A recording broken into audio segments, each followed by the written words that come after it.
E nesse vídeo eu vou mostrar para você o poder do ChatGPT na religião. Isso mesmo, você é padre, pastor ou apenas uma pessoa que estuda Bíblia, teologia, enfim. Cara, saiba que esse ChatGPT pode ser um grande auxiliar aí nas suas aventuras nessa descoberta bíblica, ou para você que já é pastor, já conhece bem a Bíblia. Isso aqui pode facilitar ainda mais na hora de você montar a sua pregação, seu sermão, um estudo bíblico que seja, ou um devocional, cara. Isso aqui vai facilitar demais o seu trabalho na hora de você pesquisar conteúdos, isso mesmo. Às vezes você está querendo falar sobre algum assunto específico e está sem ideia de como abordar isso de uma forma criativa. Cara, ele pode te dar essas sugestões, mas antes de a gente começar a entrar nesse assunto, já deixa aquele like, se inscreve no canal e deixa aquele comentário maroto no final do vídeo se você gostar do conteúdo, beleza?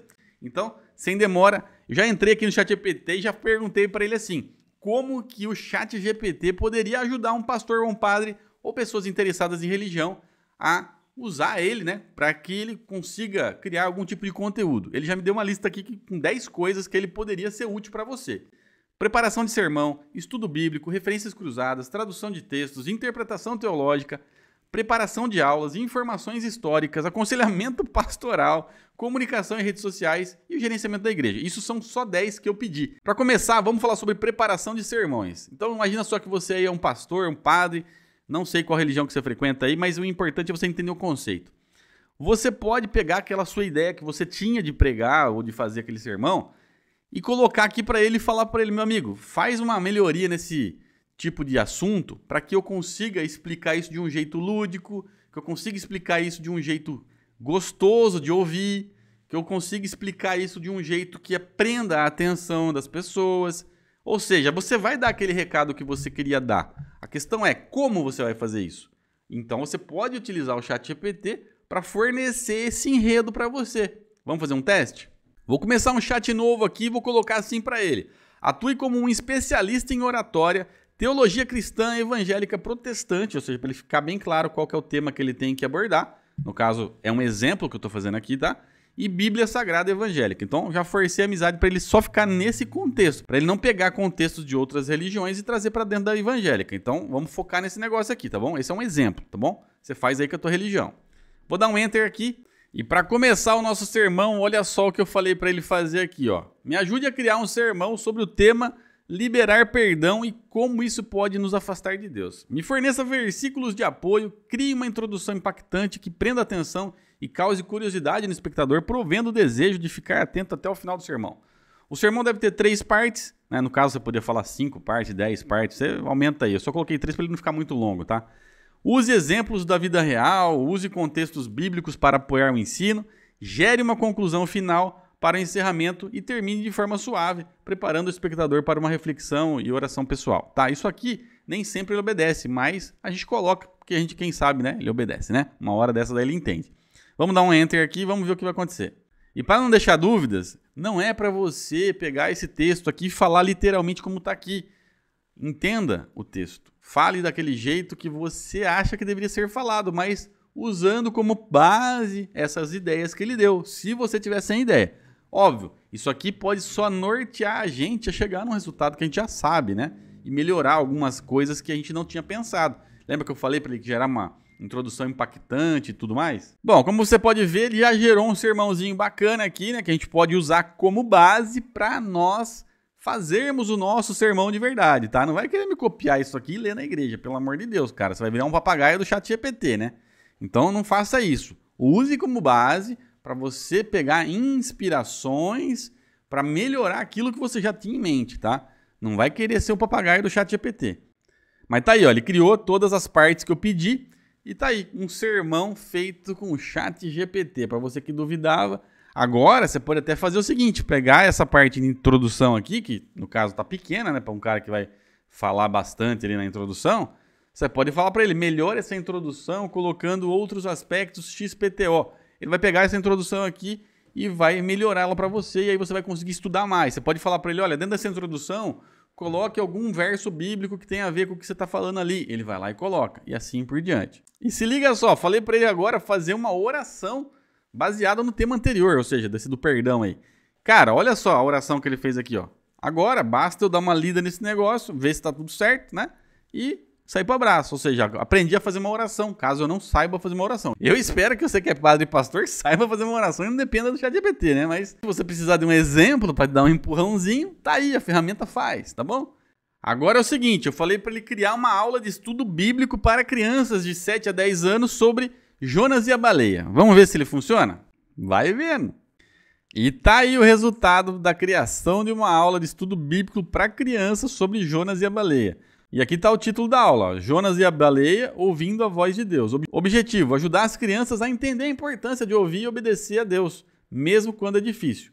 Materiais, bíblias infantis, folha de papel, lápis de cor, marcadores, um grande pedaço de papel ou cartolina para o mural da baleia. Olha só, ele já vai até dar uma atividade para as crianças fazerem. Você aí que é professor da escolinha bíblica para criança, cara, olha só que bacana ter uma ferramenta que te dá ideia para você trabalhar com as crianças, cara. Dentro da Bíblia, olha que bacana. Comece a aula com uma pergunta para chamar a atenção das crianças. Você já tentou fugir de algo que você sabia que deveria fazer? Ouça as respostas delas e façam a ligação com as histórias de Jonas. Lembrando que a gente está falando de criança de 7 a 10 anos, tá? Não é criancinha, não. Se você quiser fazer essa mesma coisa para crianças menores, basta pôr na pergunta e ele vai contextualizar agora atividades para crianças menores, obviamente, né? Então, olha só. Contando a história. Conte a história da baleia, né? Depois faça uma discussão com as crianças sobre o assunto que você contou a história, para, né, eles debaterem sobre aquilo. Depois você vai para uma atividade prática, né? Ou seja, fala para as crianças desenhar a história de Jonas daquele jeito que elas entenderam, enfim. A aplicação da história. Eles pegam então esses desenhos que as crianças fizeram na atividade prática e colam no mural ali, contando a história novamente para fixar na cabeça delas. Foi o que eu entendi aqui mais ou menos. E por fim, um encerramento, uma oraçãozinha de 5 minutos ali com as crianças para fixar o negócio. Olha que maravilha, você aí que é professor de escola bíblica e está sem ideia, cara. ChatGPT pode ser um grande auxiliar. Vamos fazer uma experiência aqui agora, fazendo um devocional. Olha só, gere um devocional de 5 minutos com o tema abaixo. João 3,16, que diz, né, que porque Deus amou o mundo de tal forma que deu seu Filho unigênito para que todo que nele crê não pereça, mas tenha vida eterna. Então esse é o contexto. Vamos falar para ele fazer aqui então um devocionalzinho baseado nesse título aí. E se liga só no devocional que o camarada criou aqui. Já colocou um título impactante, O Amor Incomparável de Deus, baseado em João 3,16. Leitura da palavra. Já começa falando para você ler a Bíblia, no caso, né, o verso-chave, e aí começar a refletir sobre cada passagem desse verso, né? Então aqui ele já começa a introdução, né? O grande amor de Deus por nós, né? Porque Deus amou tanto o mundo. Não só isso por um momento, né? O Criador de todas as coisas, bababá. O Deus, né? Deu o seu único filho. E aqui está a magnitude do amor, e parari pararó. Ele, né, enviou Jesus para morrer pelos nossos pecados. E assim vai, coisa que, né, que você já deve saber. Enfim, aí a aplicação. Como que a gente pode, então, responder a esse amor incrível, né? Primeiro aceitando o presente que Deus oferece, enfim. E por último, a gente faz uma oração. E aqui embaixo ele até dá uma reflexãozinha para você depois. Você viu só que maravilha ter um negócio desse à sua disposição para criar esse tipo de conteúdo? Seja para você que trabalha na organização da igreja para poder levar essas informações e educar, ou para você que está aí sentado no banco e às vezes está com sede, cara, quer aprender mais e não quer ficar dependendo só daquilo que o pastor fala no púlpito. Cara, você pode vir aqui e aprender sozinho, né? E quando o pastor estiver pregando lá, você começa a conectar as coisas. Fica muito mais claro e de entender toda essa parte religiosa e teológica, né? Agora eu vou falar para ele fazer outra coisa aqui, ó. De acordo com a teologia, quais são os significados dos cavaleiros do Apocalipse? Vamos ver o que ele vai trazer. E tá aí o resultado, né? Já trouxe uma explicação sobre os 4 cavaleiros do Apocalipse, né? Que são imagens simbólicas encontradas no livro do Apocalipse. E detalhe, cada um representado por um cavaleiro, né? Em cima de um cavalo de cor diferente. Aí aqui ele te dá uma lista, né? Sobre a explicação sobre cada um dos cavalos. Olha que bacana para você que está estudando sobre Apocalipse e tem dúvidas. Detalhe, você pode pegar esse primeiro aqui, por exemplo, ó. Então eu falei agora para ele assim, ó, explique mais detalhadamente sobre o tópico 1 apenas, né, dando exemplos. Então o tópico 1 era o cavaleiro do cavalo branco. Então aqui agora ele começou a detalhar mais a interpretação desse cavaleiro no cavalo branco, para eu poder entender melhor um contexto, o enredo todo ali, para ficar mais claro para mim, né, sobre esse cavalo. Não só o cavalo branco que representa isso, acabou. Não, eu quero saber mais, quero mais detalhes. Será que eu consigo? Ele está me dando aqui. Então, olha que ferramenta para você ir a fundo, né? Se liga só na pergunta que eu fiz para ele aqui agora. Ó. Quais bases hebraicas temos para esse assunto? Eu não sabia se era em hebraico, se era em grego, que foi escrita a Bíblia ali em alguns aspectos. Mas, enfim, ele me respondeu que o livro, né, do Apocalipse, onde encontramos as passagens sobre o cavaleiro branco ali, não foi escrito em hebraico, e sim em grego, né? Apesar de a Bíblia ser fortemente tratada ali no hebraico, né, algumas coisas foram escritas no grego. E aqui ele começa a contextualizar toda aquela figura do Apocalipse, do cavaleiro, do cavalo branco, dentro de versículos, né, que estão espalhados pela Bíblia, fazendo todo aquele cruzamento ali de informações que você que está estudando vai saber melhor do que eu, que só estou aqui curioso querendo te mostrar o poder da ferramenta, tá bom? Bem claro isso aí, cara, eu não estou querendo ensinar nada para ninguém aqui de Bíblia, tá? Eu só estou mostrando que a ferramenta pode te ajudar, beleza? Lembrando sempre, o bom senso se aplica em tudo, então não pegue tudo isso que ele gera como regra, sempre vá procurar as informações com alguém que sabe mais que você para validar aquela informação, e não sair aí fazendo besteira, falando coisa que não existe, né? E agora eu fiquei com uma dúvida aqui. O que é exegese? Eu escutei falar aí num vídeo que eu assisti um cara fazendo exegese do hebraico. Aí eu falei, o que é esse troço, né? Aí eu vim aqui ver o que faz. Olha só que legal. E tá aí, ó. Ele trouxe que a exegese é uma prática de buscar compreender o texto em seu contexto original. Então, às vezes, olha só que sacada.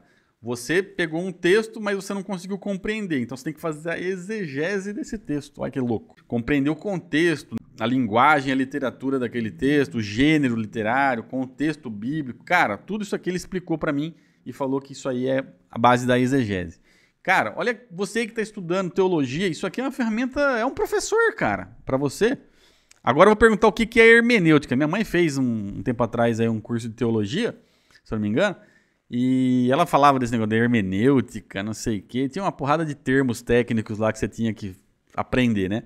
E eu lembrei disso agora, eu falei, o que é hermenêutica, né?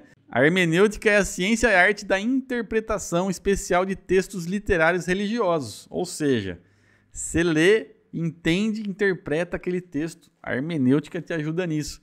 Então olha só que bacana. Bom, eu acho que nessa altura do campeonato você já percebeu que o ChatGPT na realidade é aquele teu professor de teologia do seminário, né?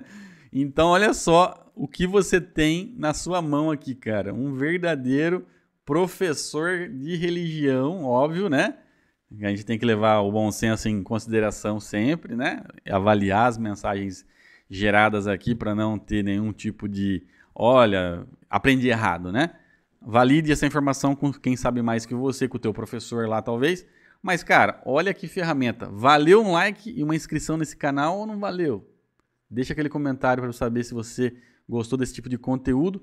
E detalhe, né? Eu nem cheguei a falar sobre outras coisas que envolvem aqui, talvez, o caminho religioso. Vou falar como bônus. Vai ser o bônus desse vídeo aqui. Vamos criar uma música com o ChatGPT? Isso mesmo. Você aí que é músico do louvor da igreja e tá sem ideia para fazer um louvor, cara, você pode usar o ChatGPT para fazer essa música para você, cara. Ó, cria uma música gospel bem animada com um refrão chiclete, né? No caso aí, só para fazer um refrãozinho gostoso de escutar. Com o tema Jesus voltará para me levar. Vamos fazer aqui, olha só. Refrão. Jesus voltará para me levar. Com alegria eu vou voar, seu amor eterno nunca falhará, Jesus voltará para me levar. Nos momentos difíceis de escuridão, a promessa de Jesus traz a consolação, seu retorno glorioso está próximo, nada nesse mundo pode abalar meu foco. Jesus voltará para me levar. Aí você tem que pôr agora a cifra, né?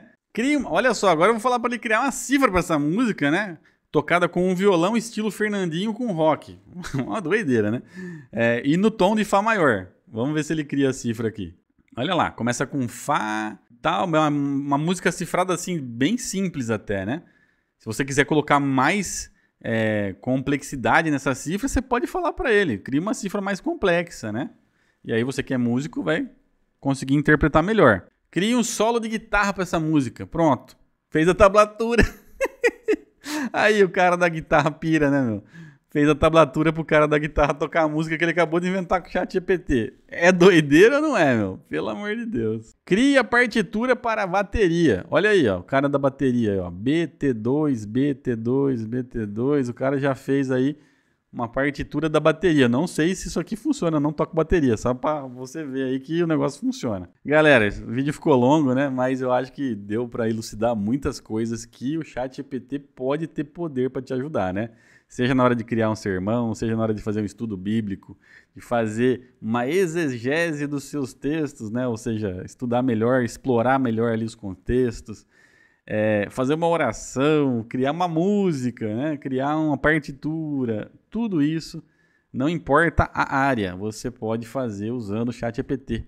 Esse vídeo foi dedicado mais à parte religiosa, mas enfim, você pode usar isso em qualquer área da sua vida, né? Seja no seu trabalho, seja nos esportes, seja na tua profissão, qualquer que ela seja. Basta você ter essa pegada aí de entender o conceito dessa ferramenta, que ele é um auxiliar tecnológico para você criar conteúdo e aprender. Isso aqui é um professor ao vivo que você tem na sua frente. E detalhe, não esquece daquele like e se inscreva no meu canal aí para receber mais vídeos como esse. Vou ficando por aqui e a gente se vê no próximo vídeo. Tchau, tchau!